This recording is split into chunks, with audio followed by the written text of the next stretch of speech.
आज हम आपको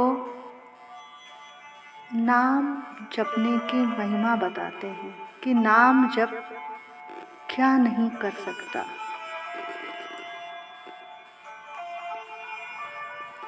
एक संत से ये कथा हमने सुनी थी, हम आपको सुनाते हैं। एक सेठ थे, उसकी बेटी का नाम शैलजा था। वो सेठ काशी में रहता था।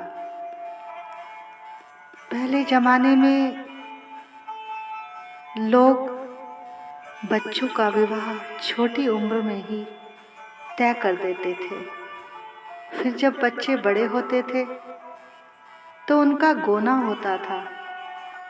पहले जमाने के लोग बड़े सच्चे होते थे, जिसे एक बार वचन दे दिया वो निभाते भी थे। अब शैलजा का भी बचपन में ही विवाह तय हो चुका था। वह अपने माता पिता के यहाँ रहती थी, लेकिन बड़ी होने पर उसके पति की मृत्यु हो गई। तो पिता को बड़ा दुख हुआ कि मेरी बेटी बचपन में ही विधवा हो गई, अभी इसने देखा ही क्या है। बेटी को बुलाया और कहा, बेटी, हम तुम्हारा दूसरा विवाह कर देते हैं। सभी रिश्तेदारों ने भी यही कहा है, लेकिन शैलजा कहती है, पिताजी, अगर मेरे पति की मृत्यु ना भी होती तब भी क्या ये सुख सदा रहता? पिताजी, ये मृत्यु लोक है, जो यहाँ आया है उसे जाना ही है। पिताजी, ये मेरे साथ कोई अनहोनी नहीं हुई, वही हुआ जो होता आया है। मैंने तो अपना संबंध अब भगवान राम से जोड़ लिया है। अब वही मेरे माता पिता, भाई बंधु हैं, पति भी वही हैं। मेरे साथ जो हुआ वो प्रभु का विधान है, और मेरे प्रभु का विधान कभी गलत नहीं हो सकता। अब मेरे जीवन में राम के अलावा और कोई नहीं है। पिताजी, आप रो मत और ना ही मुझ पर तरस करो। मैं बहुत सुखी हूँ। जो हुआ अच्छा हुआ। अब भजन चिंतन में कोई भी बाधा नहीं आएगी। अब संसार का कोई कर्तव्य मेरे लिए नहीं रहा। अब मैं केवल राम का ही भजन करूंगी। पिताजी, मीरा के पास क्या कमी थी सुखों की, फिर भी वो सब कुछ छोड़कर गिरधर गोपाल का भजन करती थी, नाचती थी, गाती थी। कितने बड़े बड़े ऐसे संत महापुरुष हुए हैं जिनके पास सब कुछ है, फिर भी वो सब कुछ छोड़कर जंगल में छुपकर रहते हैं, क्योंकि वो जानते हैं कि सब कुछ एक दिन छूटेगा ही। देख लिया दुनिया का नजारा, ना हम किसी के और ना कोई हमारा। मेरे तो गिरधर गोपाल, दूसरों न कोई। पिताजी, मैंने अपने मन को समझा लिया है। मेरे तो सब कुछ अब श्री राम ही हैं। अब शैलजा हरि का नाम जाप करती और घर के सारे काम करती। उसने काम काज करना नहीं छोड़ा। देखो, भजन करने के लिए कोई काम नहीं छोड़ना, ना ही घर बार छोड़ना है। हरि का नाम लेते लेते ही संसार में सब कार्य करो। तो वो गंगा के तट पर अपने पिताजी के संग काशी में रहती थी। देखो, जो भगवान का हो जाता है फिर उसे कोई दुखी नहीं कर सकता। अब शैलजा ने अपने दुर्भाग्य को ही सौभाग्य मान लिया था और सोच रही थी, अगर मेरे पति की मृत्यु न होती तो आज 2-4 बालक होते, उन्हीं के पालन में सारा समय चला जाता। इस समय जो आनंद आ रहा है भजन का, कीर्तन का, वो सब फिर कहाँ मिलता। इसलिए जो प्रभु ने किया मेरे भले के लिए ही किया। देखो, नाम जप में कितनी शक्ति होती है कि नाम जप करने से, चिंतन करने से व्यक्ति कहाँ से कहाँ पहुँच जाता है। अब शैलजा के जीवन का अध्याय बदला। एक ऐसी घटना घटी जिसने इसका पूरा जीवन ही बदल दिया। एक बार शैलजा नहाकर छत पर अपने गीले बालों को सुखा रही थी। उसी समय नीचे एक जमादार झाड़ू लगा रहा था। जब वो झाड़ू दे रहा था तो उसके ऊपर शैलजा के केशों की छींट पड़ी। उसने देखा, ये पानी कहाँ से आया। जब उसने ऊपर की ओर देखा, शैलजा के नैन से नैन मिले तो शैलजा की दृष्टि भी नीचे गई और लड़के ने भी ऊपर देखा कि ये पानी कहाँ से आया। उधर शैलजा को लगा कि मैं जब पानी बालों से झाड़ रही थी मैंने ध्यान नहीं दिया कि कोई नीचे खड़ा है और वो छींटे इस लड़के पर गिर गए। पता नहीं ये क्या सोचेगा। अपनी गलती पर उसे हंसी आ गई और सोचने लगी क्या समझेगा, और परे हो गई। अब थोड़ी देर में उसके मन में आया कि शायद वो लड़का चला गया होगा। वो नीचे जाने से पहले एक बार फिर से उसे देखने गई। अब उधर वो लड़का सोच रहा था कि शायद वो मुझसे प्यार करती है, तभी उसने पानी का छींटा मुझ पर मारा है, मेरा मन अपनी ओर आकर्षित करने के लिए। लेकिन फिर सोचा, इतने बड़े घर की लड़की है और मैं कहाँ एक जमादार का लड़का।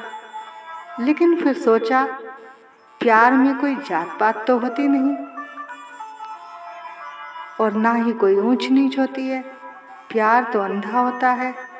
ये सच में मुझसे प्यार करती है, तभी तो ये मेरी ओर देखकर मुस्कुराई है। जब किसी निर्णय पर नहीं पहुंचा तो उसने सोचा कि अगर ये सचमुच मुझसे प्यार करती है तो दोबारा जरूर ऊपर से मुझे देखेगी। अब वो लड़का ऊपर ही देखता रहा। अब इतने में उसको लगा कि वो चला गया या नहीं चला गया। अब शैलजा ने नीचे झांका कि ये तो अभी तक यहीं है, और उसने देखा कि ये तो ऊपर ही देख रहा है। अब लड़के को लगा कि पक्का ये मुझसे प्यार ही करती है। उसी समय वो शर्म से नीचे चली गई और बार बार अपने आप को धिक्कारने लगी कि आखिर मैं छत पर क्यों गई। लगता है उस लड़के के दिल में जरूर मेरे लिए कोई पाप आ गया है। अब वो नीचे आ गई और अपने घर में कामकाज करने लगी। अब 1 घंटा बीत गया। थोड़ी देर बाद माँ ने कहा, बेटी छत पर जाकर कपड़े सूख गए होंगे, उतार ला। अब होनी बड़ी बलवान होती है, बेटी को जाना पड़ा।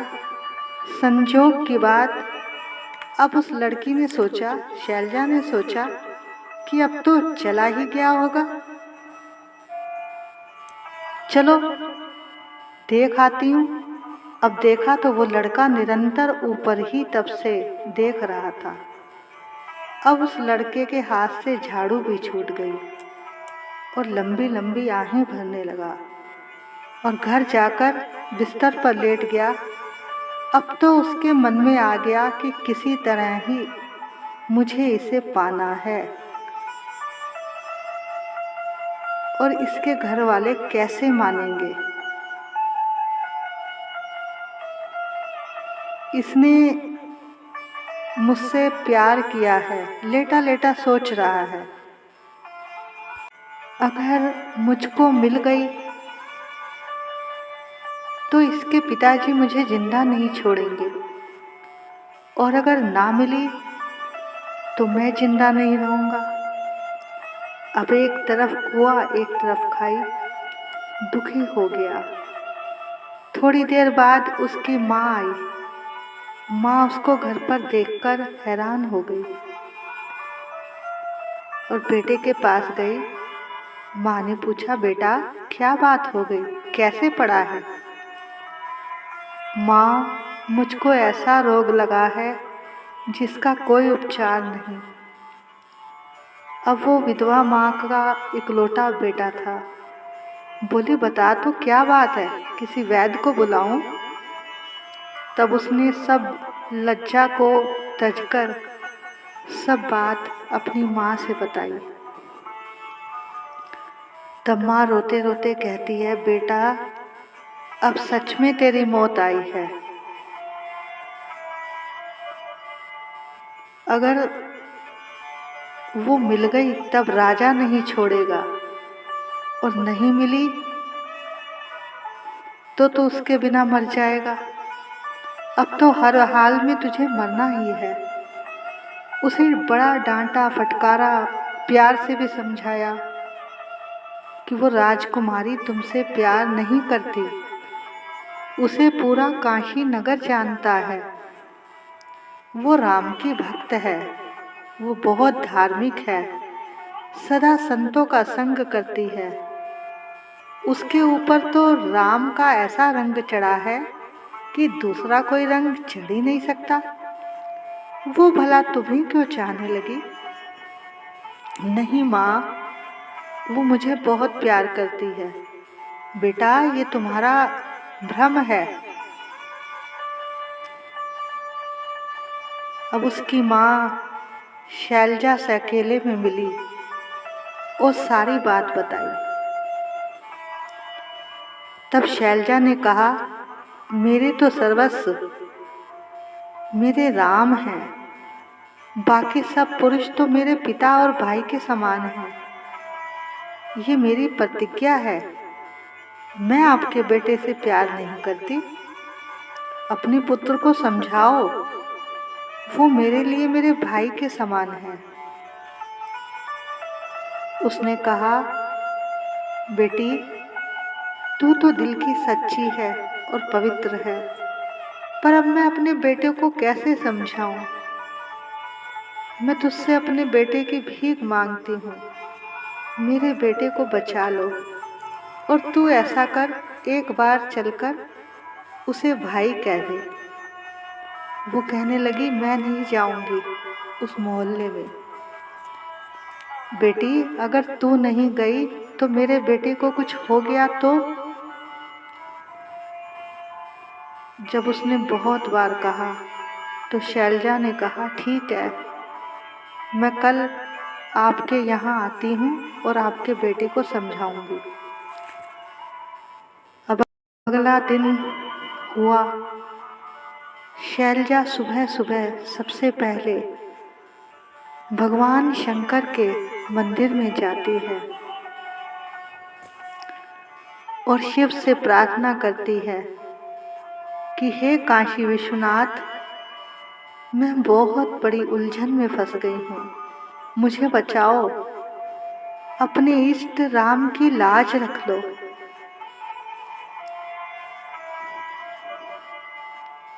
कहीं मैं कलंकित ना हो जाऊं, अपनी दासी की लाज रख लो। मैं आपकी शरण में आई हूँ।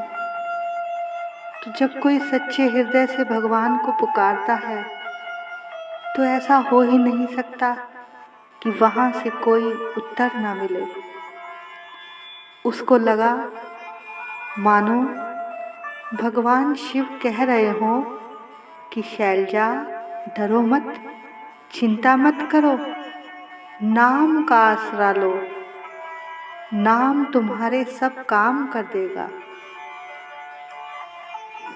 तू नाम का आश्रय ले, नाम के बल से असंभव भी संभव हो जाएगा। तब उसने नाम का आश्रय लिया। मन ही मन उसने एक प्रतिज्ञा करी कि भगवान शिव से कि ठीक है, मैं नाम का बल लेकर आज अपनी इज्जत को दांव पर लगा रही हूँ। राम नाम में कितनी शक्ति है ये मैं दुनिया को दिखलाऊंगी। और अकेली चली मन में विश्वास लेकर और पहुंची उस लड़के के पास। देखा वो उदास पड़ा हुआ है और उसकी माँ नीचे बैठी आंसू बहा रही है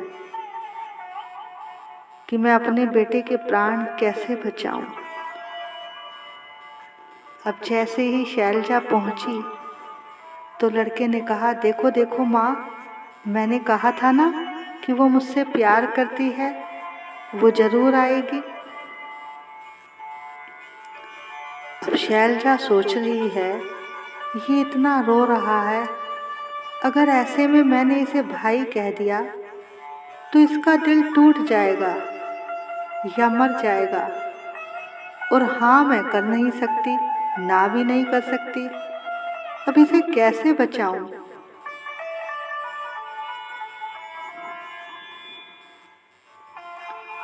तब शैलजा ने पूछा, क्या तुम मुझसे प्यार करते हो? तब उस लड़के ने कहा, मैं इतना प्यार करता हूँ तुमसे, इतना प्यार करता हूँ कि तुम इतना प्यार मुझसे कर ही नहीं सकती। मैं तुम्हारे लिए कुछ भी कर सकता हूँ। तब शैलजा ने कहा, तुम मेरे लिए मर सकते हो? तो उसने कहा, हाँ, मैं कुछ भी कर सकता हूँ। तब शैलजा ने कहा, तुम मेरा बस एक छोटा सा काम करो। क्या कर सकते हो? बस मेरी एक छोटी सी बात मान लो।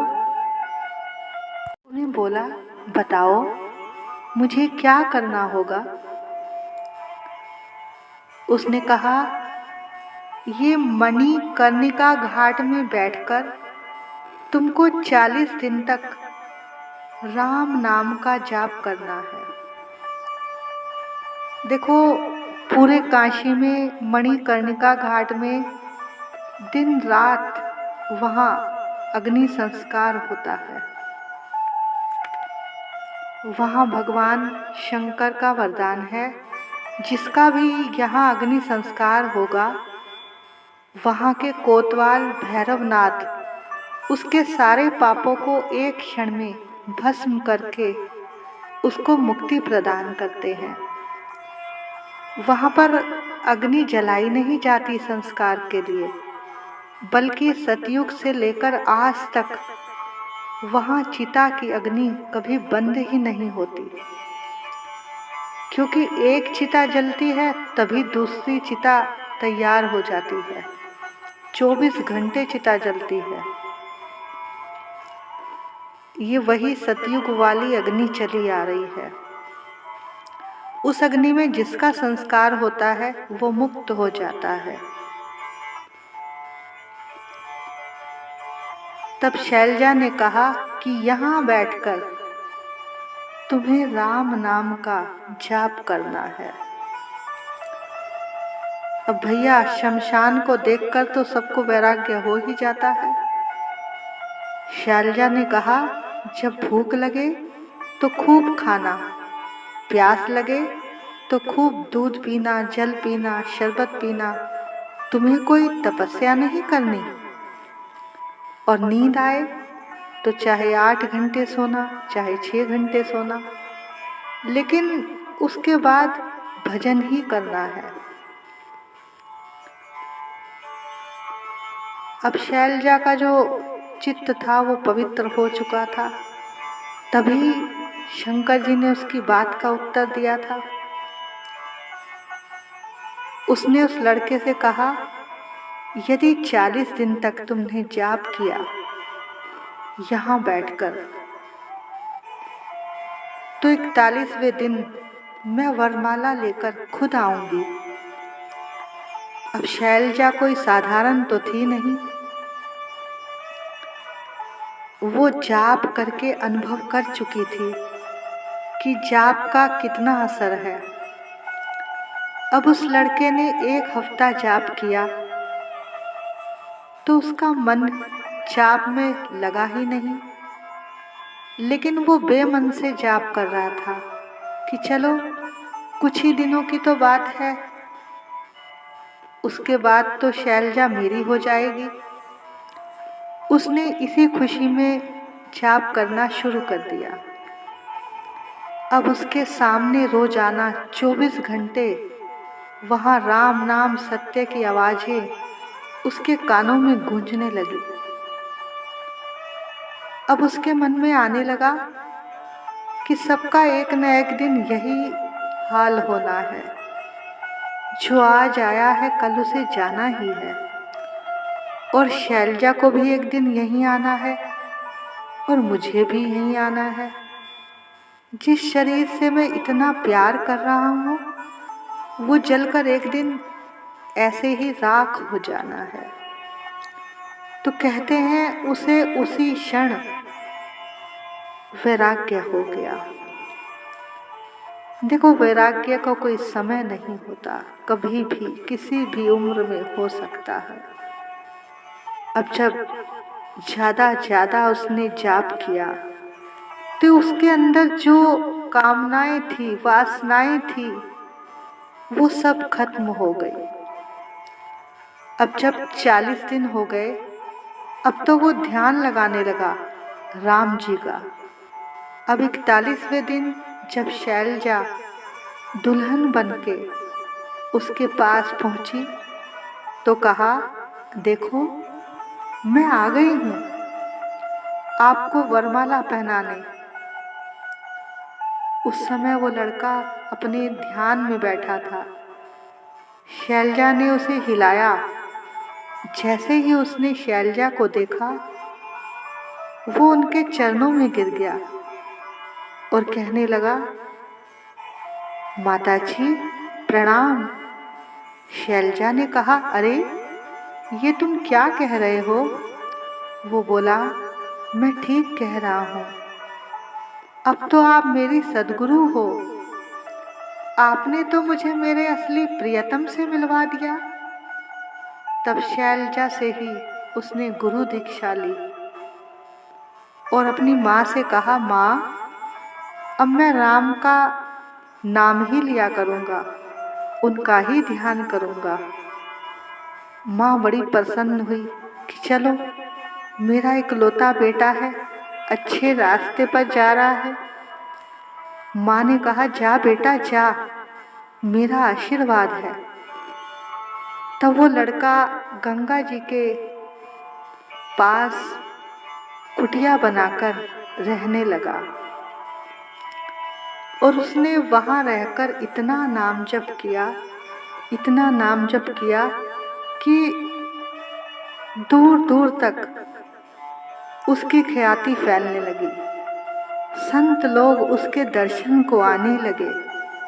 अब तो सारा दिन भीड़ लगी रहती। जब कुछ दिन बीत गए तो शैलजा ने सोचा कि मैं उसकी परीक्षा लेने जाती हूँ, चलकर देखती हूँ।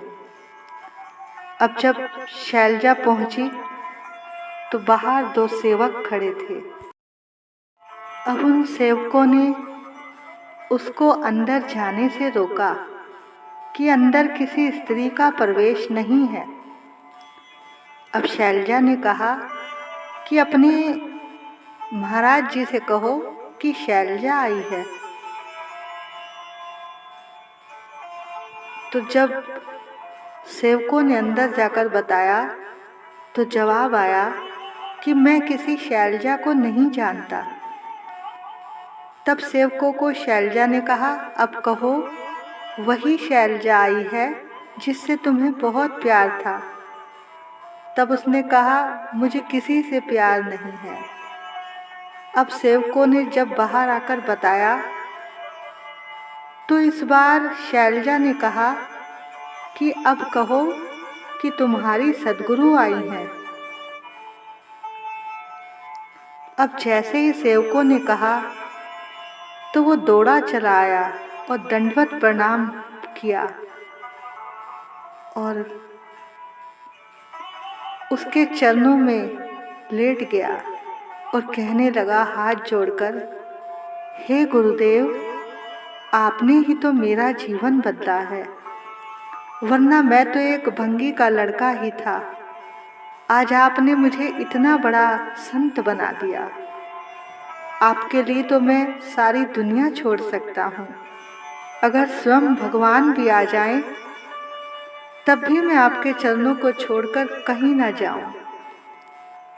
तब शैलजा ने उसे आशीर्वाद दिया कि जाओ, तुम्हें इसी जीवन में परमात्मा की प्राप्ति होगी। तब आगे चलकर यही संत लड़का एक बहुत बड़ा संत बना। तब इनके बहुत से शिष्य भी हो गए। तो कहने का अर्थ है, नाम जप में बहुत शक्ति है। हृदय से किया गया नाम जप कभी भी बेकार नहीं जाता।